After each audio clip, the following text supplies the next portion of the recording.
Yo les gars, j'espère que vous allez bien, bienvenue sur cette vidéo. Aujourd'hui on va parler du résumé complet du chapitre 1087 de One Piece qui va nous donner beaucoup plus d'informations sur le combat entre Barbe Noire et l'équipage de Garp. Non, de Garp et de l'équipage de Barbe Noire.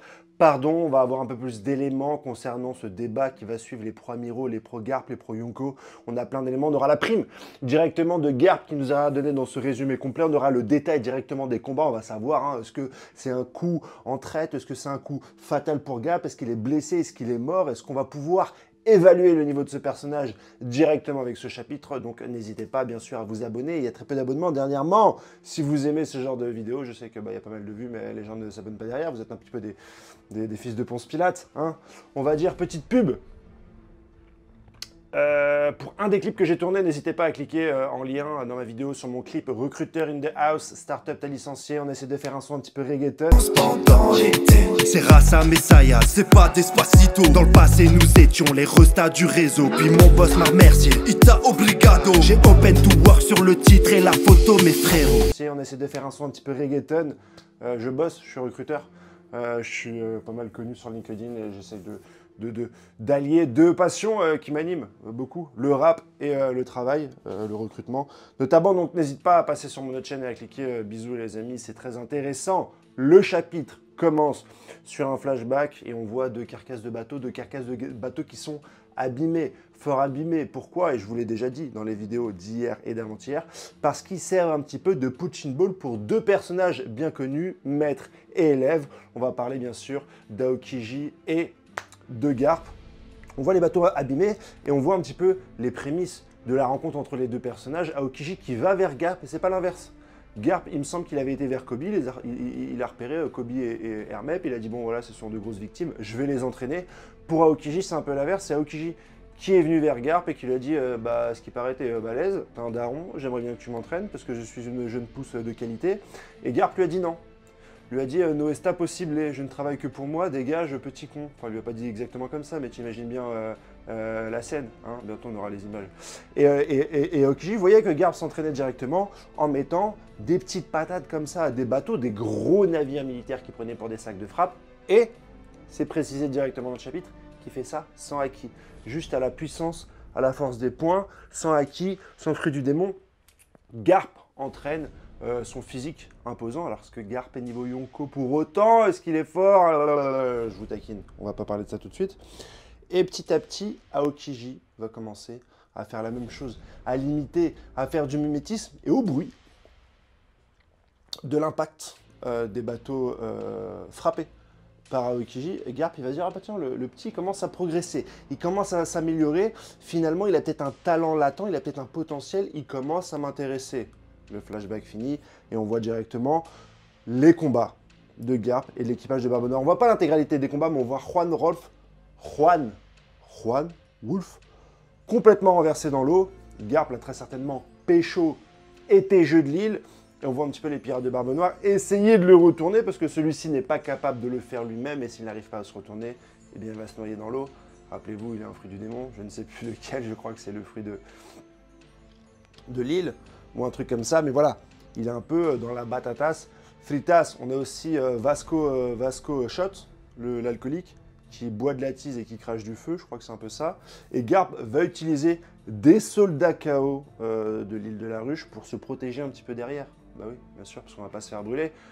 Soldat KO, très certainement grâce à son Galaxy Impact qu'il a envoyé au chapitre 1081 lors de son arrivée triomphante parmi les pirates de Barbe Noire. Donc voilà, il esquive un petit peu ces pirates, mais il est dans une configuration, il doit affronter plusieurs adversaires, plusieurs personnages, et pas des moindres. On parle bien sûr des commandants de ce cher Barbe Noire, qui n'est d'ailleurs pas sur place. Jusqu'ici, ça va. On a un bateau de prisonniers qui commence à s'échapper. On voit que Garp est venu sauver Koby, bien sûr, mais Koby a potentiellement libéré pas mal de prisonniers aussi qui étaient sur l'île de la Ruche. Et ils sont là au loin, et il reste que Garp. Je ne sais pas s'il y a les membres du Sword. J'ai lu le résumé, mais je ne pourrais pas vous le dire. Mais il reste Garp, Koby et une troisième personne. Donc, potentiellement, les prisonniers et l'équipage se sont barrés. Et je passe au Starbucks ce matin. Et donc, ils sont un petit peu isolés. Et à ce moment-là, Koby va se faire piéger. Il va se faire piéger grâce à quoi? À cause de son sentiment de justice. puisqu'il va voir une femme en train de se faire agresser, il va y aller directement. Il se trouve que c'était un piège. C'était les pirates de Barbe Noire, même la meuf, c'était une pirate de Barbe Noire, qui ont profité de l'empathie de Kobe pour pouvoir le piéger et qui vient par derrière, tel un traître, avec son fruit de l'invisibilité, Shilou de la pluie, qui va aller porter plan Kobe et la Garp s'interpose et se fait directement planter par Shilou de la pluie. Garp lui met une patate, ça le met KO, mais celui-ci rigole. C'est à ce moment-là, au niveau de l'écriture, qu'on va avoir un débat passionné sur qui met une trempe à qui, puisque Shilou réussit quand même à planter Garp, ce qui est pas mal au niveau de ceux qui vont défendre que Garp est une fraude. Par contre, Barbe Blanche aussi a été blessée, beaucoup m'ont dit en commentaire, c'est vrai, Barbe Blanche a été transpercée. C'est vrai que des fois je suis un peu taquin sur la miniature, parce que la taquinerie n'est jamais finie, mais je respecte le personnage de Garp. J'adore ce qui se passe, avant tout, voilà, j'adore One Piece, j'adore ce qui se passe, je dis la vérité. Et d'un autre côté, Garp one-shotterait peut-être chez Shilou de la pluie, il faut voir directement à quoi va ressembler le combat, mais celui-ci rigole, donc voilà, il est à terre, peut-être une gerbe de sang, mais c'est pas quelque chose qui va pour autant le tuer comme ça. On a pour la première fois un épéiste un peu infiltration, un peu Metal Gear Solid, un peu Snake Eater. D'habitude, les épéistes, ce sont des gens fiers qui t'affrontent en one-one. Je suis un épéiste, tu es un épéiste, affrontons-nous en tant qu'épéiste. Enfin, c'est ce qu'aurait dû être One Piece, on n'a pas tant d'épéistes que ça, mais les peu de combats qu'on a vus étaient assez chevaleresques. Mr. One, bon, c'est pas un épéiste, ok, mais Mr. One Zoro, Zoro Mihawk, Zoro King, c'est un peu toi contre moi, allons-y. Shilou de la pluie semble se diriger vers un personnage un peu plus... C'est un assassin. Plus qu'un épéiste. Il utilise une épée, mais par le fait comme ça d'attaquer en traite par derrière avec le fruit du camouflage, je trouve qu'il y a un petit côté assassin, je trouve ça intéressant, en fait. Je trouve ça méga intéressant d'avoir ce trait de personnalité, ce fruit du démon, allié avec un personnage d'épéiste. Voilà ce que je voulais dire. Garp blessé. Mais Garp n'est pas mort, puisque Garp va continuer à enchaîner des patates avec le personnage d'Aokiji. Ils vont recouvrir leurs mains de haki et ils vont se mettre des patates dans le visage. Ça va provoquer une énorme explosion. Les deux personnages vont voltiger. Et ensuite, le focus sera directement mis sur Garp. Au sol, malheureusement. On ne sait pas encore l'impact que ça va avoir sur Aokiji.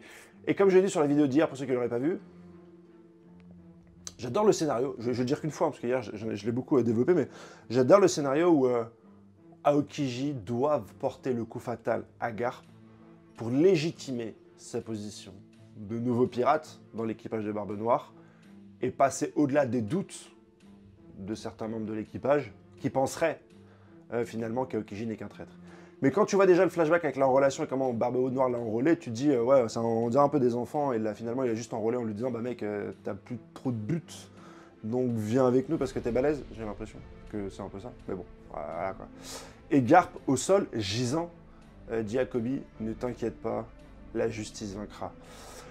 Pas le cliffhanger encore de cette partie, mais on va très certainement arriver sur une mort de Garp, une fin de Garp. Ah, on a la Primos, la primeras de Garpos. Il est à 3 milliards. Pouvons-nous juger les primes des marines au même niveau que les primes des pirates? Je ne sais pas. Garp serait en dessous de Mihawk. Et 3 milliards, c'est un peu le prix d'un amiral. Ce qui veut dire que Garp a le niveau amiral, mais pas le niveau Yonkou, d'après les primes. Alors, on ne peut pas prendre uniquement les primes comme argument, puisque les primes ne sont pas basées uniquement sur la puissance. Elles sont basées aussi sur la dangerosité du personnage. Mais ça reste un élément qui permet, combiné à d'autres éléments, de se faire une idée sur la puissance du personnage. C'est tout ce que je dis. Après, il y a d'autres experts hein, qui parleront mieux que moi de tout ceci, de tout cela. Mais voilà, on a un chiffre. 3 milliards, niveau d'un Amiro. Pour Garp, ça ne m'étonne pas. C'est le niveau qu'il aurait dû avoir si il n'aurait pas refusé de travailler en direct avec les Tenryubito. Et ça me semble honnête. Pour être honnête. Voilà, n'hésite pas à aller voir mon clip. Startup t'as licencié. Laisse des coms, abonne-Watt et tutti quanti. Allez, ciao, bye bye.